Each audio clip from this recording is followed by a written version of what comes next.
And the key to retirement planning is to start early. Here are 5 simple steps to jumpstart the process. The first thing you want to do is estimate your income and expenses. When estimating income, it's important to look at all sources, whether it be Social Security, pension from your employer, expected returns on your investment portfolios, or modeling in passive income from, say, a real estate investment. We also want to look at expenses. In retirement, expenses tend to be a little bit lower. However, they can be higher in areas like travel and healthcare. It's important to model these expenses kind of on the higher side to make sure you're going to reach your retirement goals. Number 2, where do you want to live? If you want to stay in the house or apartment or wherever you're living now, great.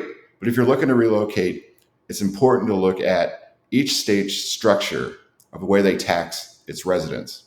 For example, I live here in St. Louis, and just across the river in Illinois, taxes are 2% higher on average.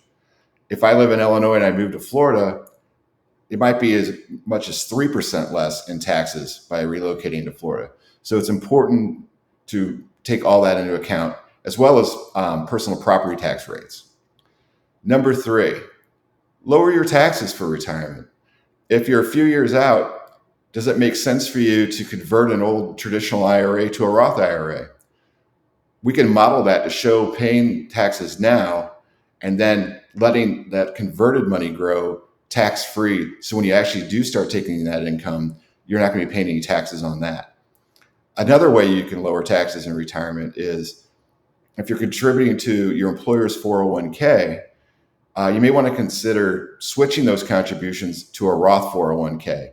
Pay the taxes now, and then let that money grow tax-free.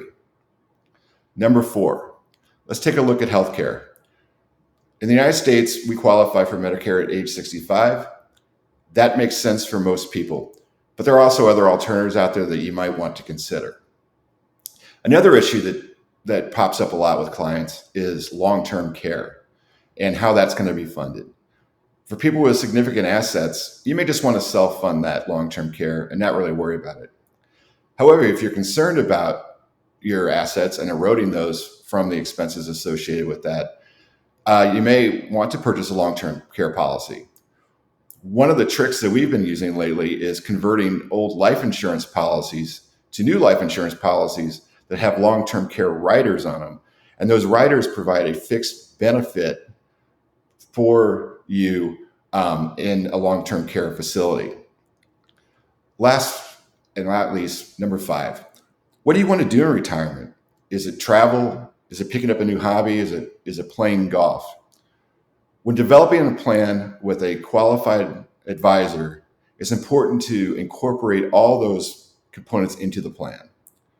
Bottom line, work with a certified financial planner or a qualified professional to establish a written plan for your retirement. You want to make sure you incorporate all those goals, taxes, expenses, and sources of income. That way, when you are retired, you'll be confident in the stability of your retirement plan.